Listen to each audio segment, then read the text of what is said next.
اور ان کو جہاں پاؤ قتل کر دو، اور جہاں سے انہوں نے تم کو نکالا ہے یعنی مکے سے، وہاں سے تم بھی ان کو نکال دو۔ اور دین سے گمراہ کرنے کا فساد قتل و خونریزی سے کہیں بڑھ کر ہے۔ اور جب تک وہ تم سے مسجد حرام یعنی خانہ کعبہ کے پاس نہ لڑیں، تم بھی وہاں ان سے نہ لڑنا۔ ہاں اگر وہ تم سے لڑیں تو تم ان کو قتل کر ڈالو، کافروں کی یہی سزا ہے۔ پھر اگر وہ باز آ جائیں تو اللہ بخشنے والا ہے، رحم کرنے والا ہے۔ اور ان سے اس وقت تک لڑتے رہنا کہ فساد نابود ہو جائے اور ملک میں اللہ ہی کا دین غالب ہو جائے۔ پھر اگر وہ فساد سے باز آ جائیں تو ظالموں کے سوا کسی پر زیادتی نہیں کرنی چاہیے۔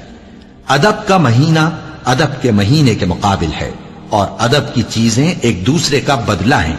پس اگر کوئی تم پر زیادتی کرے تو جیسی زیادتی وہ تم پر کرے ویسی ہی تم اس پر کرو، اور اللہ سے ڈرتے رہو اور جان رکھو کہ اللہ ڈرنے والوں کے ساتھ ہے۔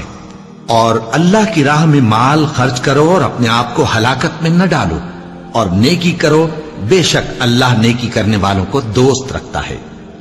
اور اللہ کی خوشنودی کے لیے حج اور عمرے کو پورا کرو، اور اگر راستے میں روک لیے جاؤ تو جیسی قربانی میسر ہو کر دو، اور جب تک قربانی اپنے مقام پر نہ پہنچ جائے سر نہ منڈاؤ۔ اور اگر کوئی تم میں بیمار ہو یا اس کے سر میں کسی طرح کی تکلیف ہو تو اگر وہ سر منڈا لے تو اس کے بدلے روزے رکھے یا صدقہ دے یا قربانی کرے۔